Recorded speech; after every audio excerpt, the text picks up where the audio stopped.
Hi, and welcome back to Guitar Landscapes. Today we're on page 64 in the book, and we're going to be talking about the harmonized C major scale, not just in triads this time, but in seventh chords. Now, when we add a seventh to a chord, what we're doing is we're making a richer sounding chord than we had before when we had triads. Let me play the triads for you again just so you can hear them.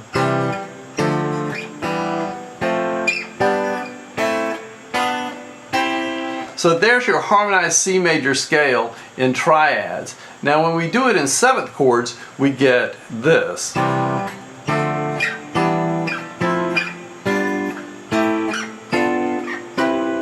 So you can see these are bigger sounding chords. Bigger because we've added a diatonic third to the top note of the chord. So on the C chord, I added the seventh note of the major scale, which is a B note. On the D minor chord, I added the C note. On the E minor chord, I added the D note. On the F chord, E. On the G, F. On the A minor, G. On the B diminished, A, and then I'm back up to C major again. Now the chords, the names of these chords that we get are C major 7, D minor 7, E minor 7, F major 7, G7, A minor 7, B minor 7 flat 5, and then C major 7. Now this is a great sounding group of chords. You hear these a lot in pop music and in jazz music. And frequently, when you hear them, you're hearing a new kind of harmony for most rock players, but also a richer sounding harmony that helps define the key quicker than power chords do. So when we hear a couple or three power chords, that doesn't tell us nearly as much about the scale that we're going to play as this does, because those are seventh chords, and they tell us a lot more about the harmony because they have more of the scale in each one of the chords. Now let's go through and see if we can understand these a little better. As I said before, this is 1, 3, 5, and 7. That's the major triad with the seventh note added. And then this is the minor triad with the seventh note added, but it has to stay diatonic to the key that we're in. And of course the key that we're in is the key of C. So this time we get a C note. And then on the E minor chord, we get a minor seventh chord which adds the D note to it. And then we get the F major 7 chord which adds E. And then the G 7th chord, also called the dominant 7th chord. And then we get the A minor 7th chord, and then the B minor 7 flat 5 chord, kind of an unusual sounding chord but very useful, and then the C major 7th chord again, up an octave. Now I know these voicings are kind of stretched out, but I use these voicings because I want you to visually see what's going on. There are easier voicings that you can play, and I have a free download on the website Guitar-Gps.com that you can use for those other voicings. And here, let me play those for you real quick.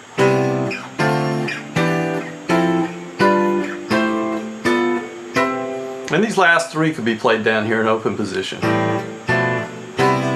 So that's the same chords but voiced differently. They're voiced like this: 1, 5, 7, 3.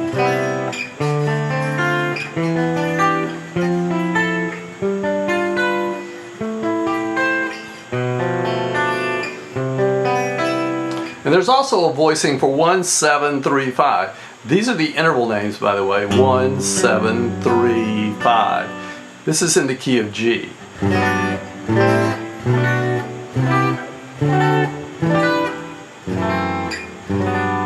So that's a harmonized G major scale using chords that are diatonic to that key.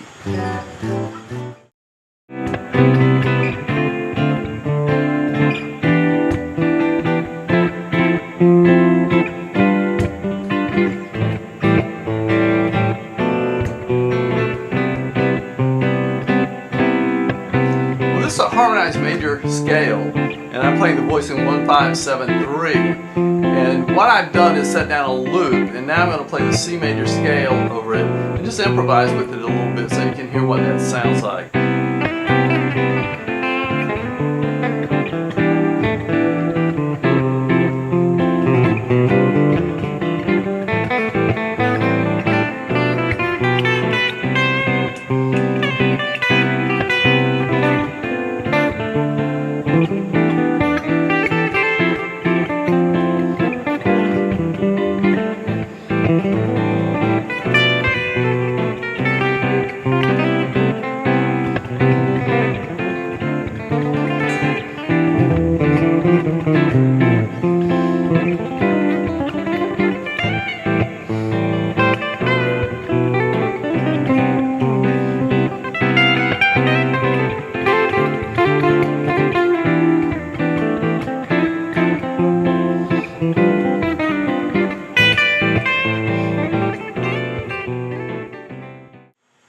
At the bottom of page 65, I've given an example of the major 7th chord, and I'm taking it through its paces. I'm going to flat each one of the notes inside this chord and form the 4 chords that we use in the harmonized major scale. So here we go. This is a C major 7 chord up at the 7th fret. I've got my 4th finger on the 4th string, and then my 3rd finger on the 3rd string, 2nd finger on the 2nd string, and then 1st finger on the 1st string. So that's a C major 7th chord. This is the root, the 3rd, the 5th, and the 7th. Now, if I wanted to turn this chord into a dominant 7th chord, I don't want to flat the 7th. Now that's this guy right here, so I'm going to have to stretch back to get that. So I stretch this finger back 1 fret, and there's a C 7th chord.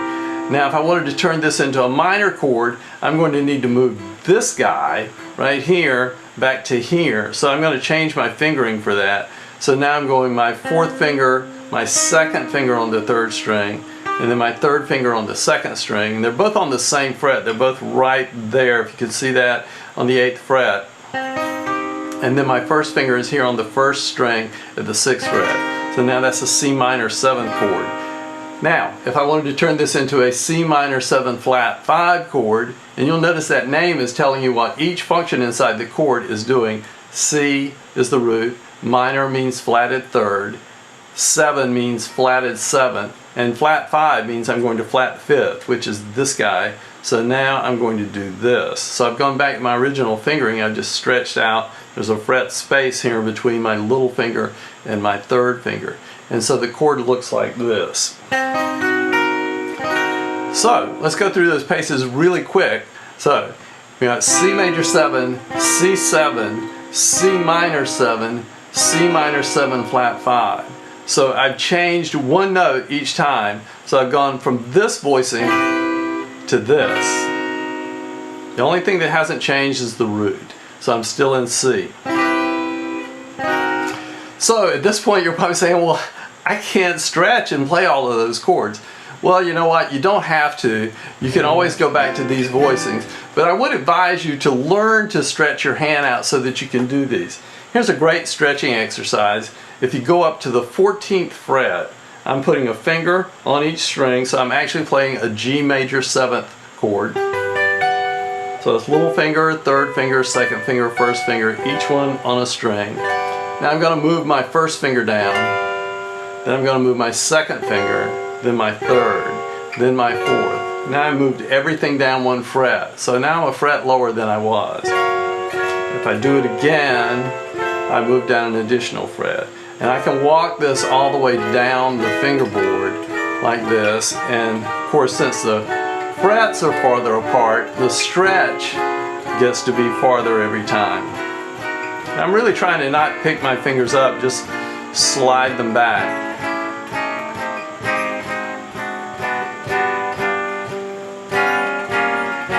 Now when I first did this, when my teacher years and years ago showed me how to do this, I could only go a fret or so up here. And the great thing about this exercise, as you get better, you can see the improvement. Maybe you start out and you only get to the 12th fret, and then a couple of days later you're down to the 10th, and then a few days later you're down to the 8th.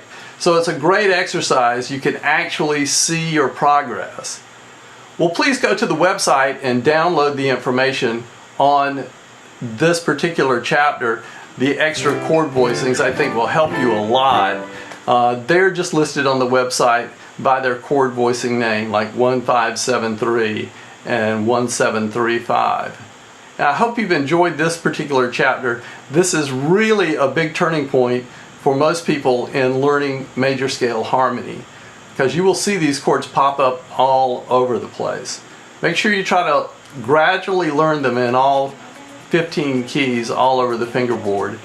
And I'll look forward to seeing you in the next video. Thanks a lot.